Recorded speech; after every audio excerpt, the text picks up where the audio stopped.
Llega el momento del final. Lástima que terminó el programa de hoy. Bueno, estos son los dibujitos, ¿no? Los finales de los dibujitos. De cuando yo era chica. Oye, Paloma Huertas, gracias por estar aquí, querida. Nada, gracias por invitarme. Nada, está en tu casa. Y estamos muy cerquita de la consulta, sí, ¿verdad? Sí, es verdad. Estamos aquí en el Colegio de Abogados, que está, vamos, también en Muelle 1. O sea, que yo he venido dando un paseíto. Efectivamente. Por Muelle 1, que viene muy bien. Qué bien, con los días que estamos teniendo, ¿no, Paloma? Sí. Es nuestra psicóloga clínica que viene a hablarnos de un tema serio, como siempre hace, ¿no? Lo que pasa es que algunos temas son más fáciles de llevar y nos gusta hablar de ellos, pues son agradables. Es agradable adquirir los conocimientos que tú nos des y los consejos que tú nos des, pero es muy triste seguir hablando del bullying. Que recordemos en cristiano lo que significa bullying, Paloma. Sí, el bullying es un fenómeno que se produce en las aulas normalmente o fuera de las aulas, que consiste en conductas que tienen que ver con agredir al otro, con agredirlo tanto físicamente, verbalmente, mediante amenazas, excluirlo, marginarlo, bloquearlo socialmente, todo lo que tiene que ver con hacer daño al otro con ese tipo de conductas, ¿no? Que se repiten en el tiempo, que son reiteradas y además hay una intencionalidad de hacer daño. O sea, no es una broma, como muchas veces se justifican, es decir, no, eso son bromas de niños. No son bromas de niños. La línea es tan fina, ¿no? Entre la broma y... Sí. Luego, mira, nosotros los de mi generación, a lo mejor los de la tuya también, empezamos a recordar y dijeron, coñe, caramba, pero si yo he visto esto, a lo mejor con la gafita cuatro ojos, que lo hemos visto alguna vez, o con la que todo el mundo iba en la clase detrás de ella a molestarla y a hacerle la vida imposible porque era diferente o porque no... Sí, la diferencia es una de las variables que determinan la persona que reciba el acoso, ¿no? Entonces, el ser diferente, el tener alguna diferencia con respecto al grupo, pues es una de las variables que influye, ¿no? Y es verdad que el bullying tiene historia, es decir, que no es de ahora. Lo que pasa es que yo creo que es una suerte que la sociedad esté cada vez más concienciada con ese tipo de conductas. Es muy importante. ¿Es posible que haya aumentado en los últimos años? ¿O ha disminuido o cómo va la cosa? La tendencia, según los estudios que se han realizado en los últimos años, es un descenso del bullying, de las conductas de acoso, ¿eh? Lo que pasa es que es verdad que este fenómeno empezó a estudiarse relativamente hace poco, entonces tampoco tenemos una visión en el tiempo histórica para plantearnos si ha habido un descenso o un aumento, ¿no? Hay también planteamientos que hablan de que las conductas de acoso durante este siglo en el que estamos ha habido un aumento de conductas que tiene que ver con la crisis de autoridad también, o sea que hay teorías que plantean, estudios que plantean que ha habido una disminución en los últimos años y también hay posiciones que plantean que esta crisis de autoridad de la sociedad posmoderna de alguna manera permite ciertas conductas que a lo mejor antes no eran tan permitidas o que de alguna estaban más enmascaradas, podemos decir, ¿no? ¿Cuáles son las repercusiones de este bullying?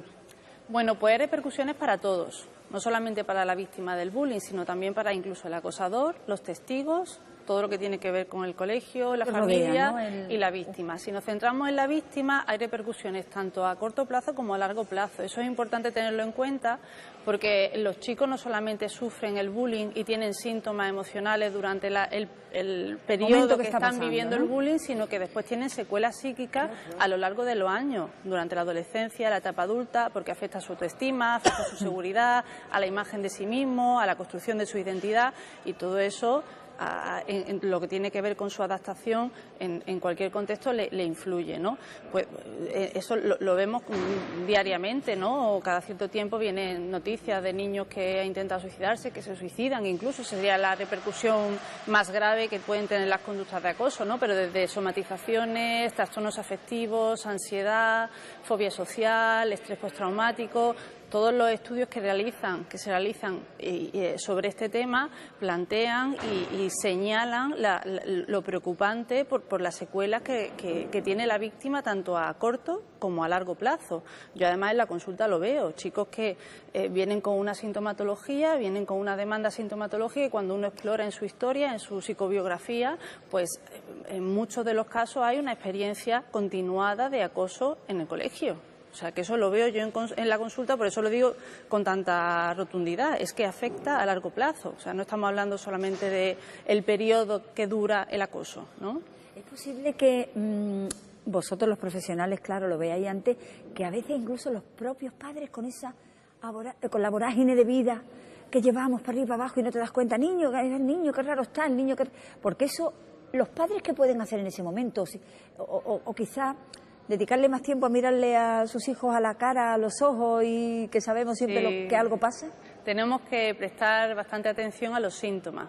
El niño que empieza a estar más retraído, empieza a estar más irritable en casa, empieza a tener cambios de humor, tiene problemas de sueño, no tiene ganas de comer, y no es algo que es normal. Entonces hay que indagar, hay que explorar, hay que ir más allá, hablar con los tutores, ver cómo el niño se está integrando en clase, porque los niños no dicen, normalmente les cuesta mucho expresar, porque además también tienen miedo a la repercusión. Si ellos se chivan, ¿no?, de que están recibiendo este tipo de conductas, y tienen mucho miedo a represar. Entonces hay que tener mucha atención a los síntomas, a los cambios de comportamiento en el niño, ¿no? Eso es muy importante.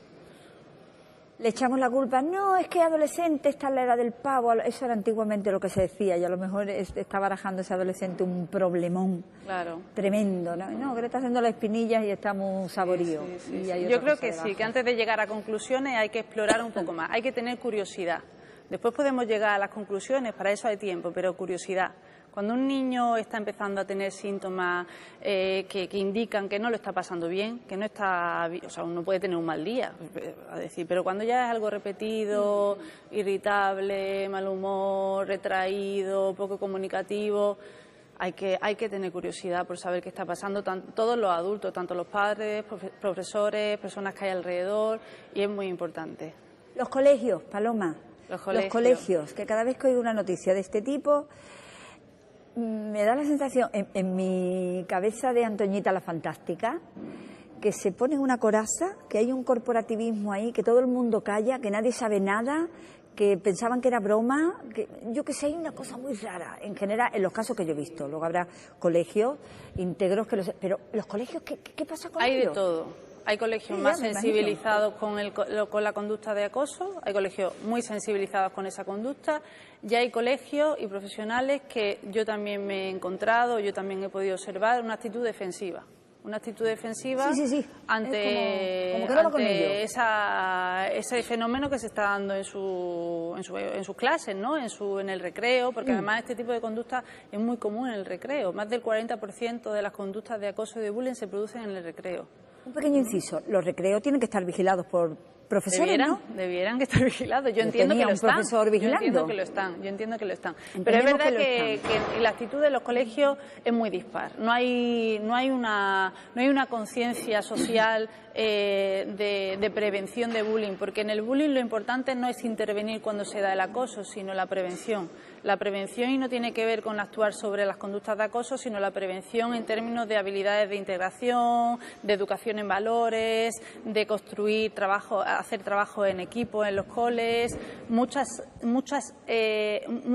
educación en la convivencia, en la empatía, en la inteligencia emocional desde que son chiquititos, porque el bullying, además, en los últimos estudios que se hacen, también en España, es más frecuente en primaria que en secundaria, por ejemplo. Curioso, ¿eh? Es más frecuente, ¿verdad?, que en secundaria están más focalizados, o sea, en primaria hay más niños que sufren acoso, y en secundaria está ya más focalizada a menos niños y conductas más graves. Madre mía, esto es tremendo. Tenemos que seguir hablando de ello, Paloma, sí, ¿no? Sí, cuando tú quieras. Vamos a dar tu dirección, como siempre decimos, tu teléfono, por si alguien quiere ponerse en contacto contigo porque está viendo que aquí pasa algo. Sí, muy bien.